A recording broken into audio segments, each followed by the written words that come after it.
What's up, YouTube? Welcome back to the channel, Diecast. Thank you guys for tuning in today. Shout out to all of our returning viewers and subscribers. Thank you. Slowly climbing to that 500 mark where we will be doing a giveaway. So thank you to everybody out there who has subscribed and supporting the channel on a regular basis. Much love. Thank you very much.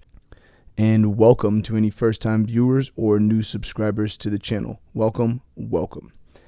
Today, set up at the shop, we have some Toyota AE86s and an NSX. These cars are all related by the owner of these two cars here, which is Mr. Keiichi Tsuchiya, also known as Ken Tsuchiya, also known as the Drift King. Mr. Tsuchiya made his name by his unique driving style. Basically kind of... It's not necessarily drifting in the race form, but more or less just kind of kicking the tail end out and then pointing the front end and having the tail follow. He is a professional race driver in Japan in a few different series, and he's also credited with making drifting as popular as it is now, as far as being one of the proprietors of drifting. So on display here we have his Toyota AE86, also known as a Hachiroku. And then over here we have his NSX. And in the back we have the Tech Arts basically demo car. And then we have the Tech Arts special edition. I believe this was like a Malaysia special edition. So that's going to lead us into today's video, which is the Hobby Japan Keiichi Tsuchiya Toyota AE86. Sick. So the major difference between this version of his car and this version back here is going to be the carbon fiber doors. So this was the early version of the car.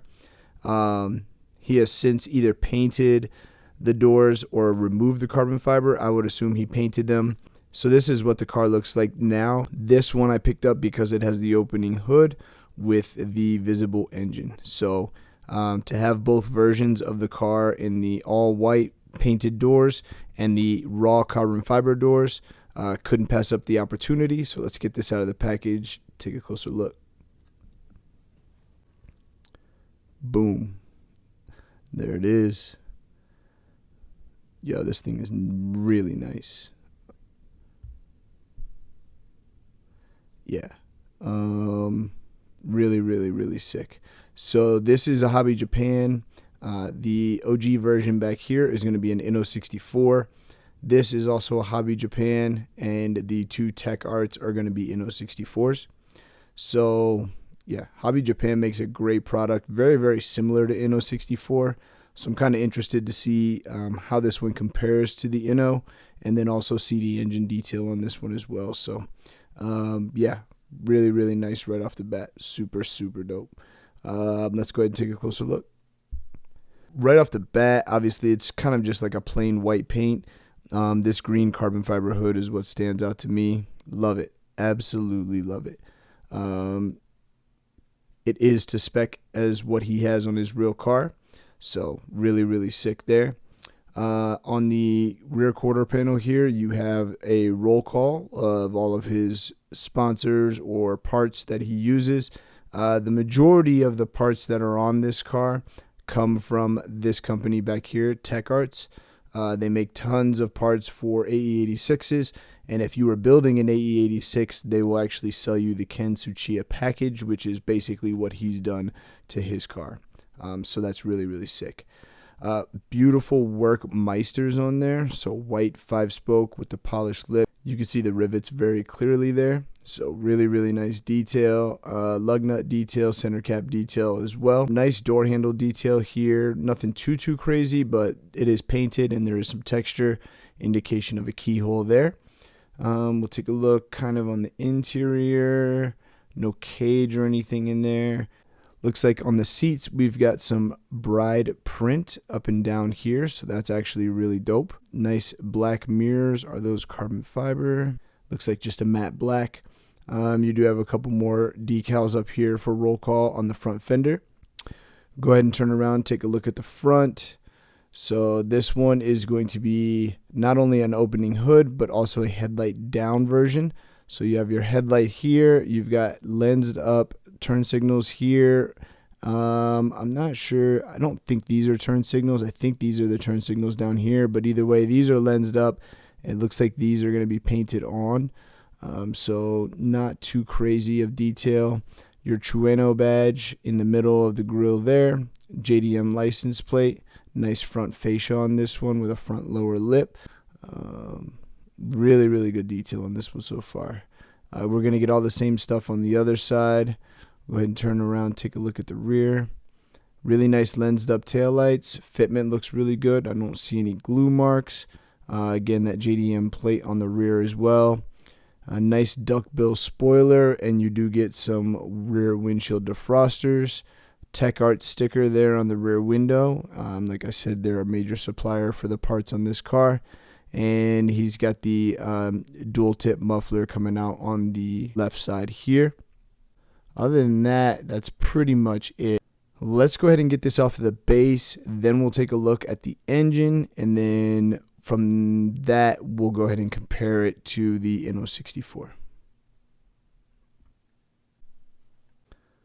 Boom, there it is off the base. Looks like we're going to have a full roller as well. So that's even more dope, like bonus on that.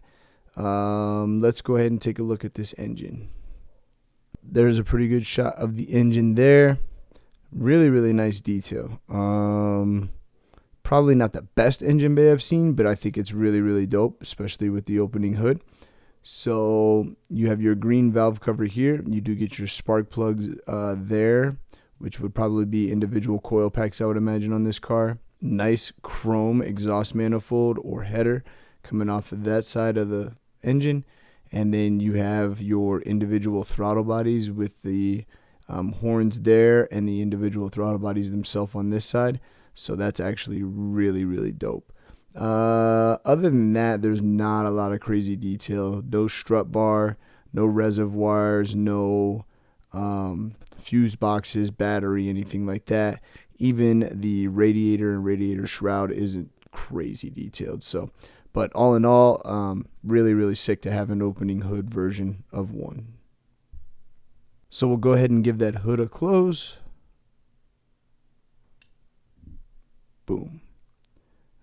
Fitment actually looks pretty good. A little bit of a gap right there on the right side next to that headlight.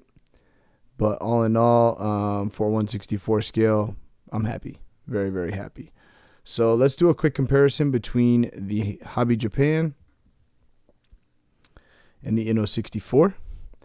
So side by side, I think right off the bat, maybe it's because of the carbon fiber door, but the N064 just looks a little bit more crisp.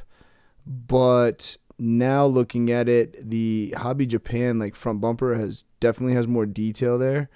It looks like, yeah, they're both lensed up turn signals on the bumper.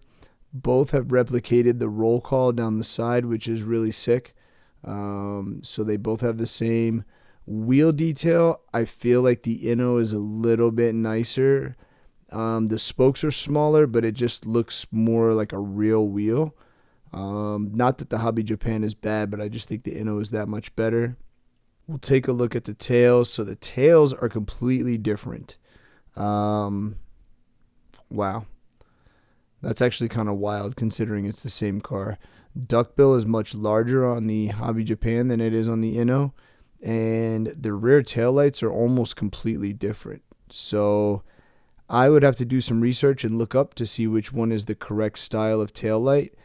Looking at them, I feel like I like the Hobby Japan better, but I don't know which one's more accurate. They do both have the Tech Art sticker on the rear window and rear window defrosters.